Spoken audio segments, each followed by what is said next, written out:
I often get asked about the ROI of HR, and it's actually a funny question close to my heart, really, because when I first got into leadership within HR, I reported directly to a CFO, and he flat out told me he didn't believe in HR. This was about 12 years ago, and asked me to produce a report on the ROI of HR. Like, why should we invest in this? What could it bring to us? And I was a newly appointed HR business partner, reporting directly to the CFO.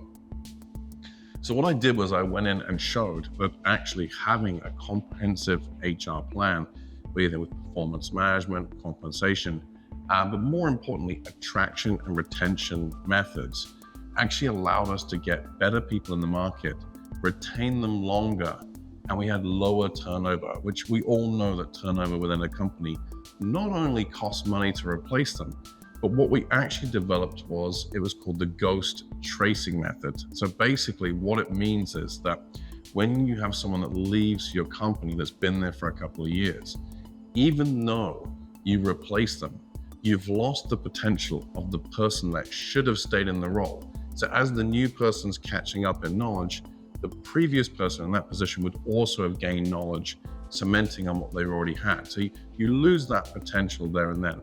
If you think about your customers, whether you're producing a product or a service, consistent, reliable, knowledgeable staff are going to be at the top of their list of what they want.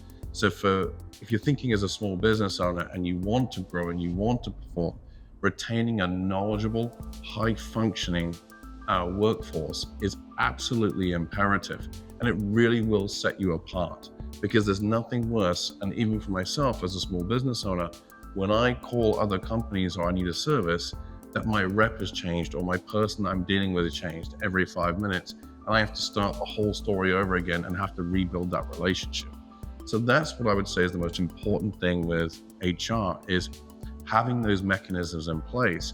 And what prevents people from leaving, it's honestly like having a path, paying well, and treating people with respect, but also having the policies and procedures laid out so they do know how to navigate within the company.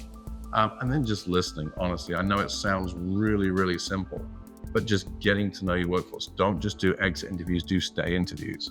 Find out what your workforce is feeling about the organization.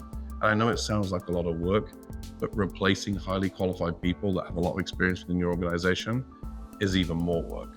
So that's where I would say, like, where HR can have the biggest bang for its buck is retention, great acquisition of staff, and obviously keeping and motivating a high-performing workforce.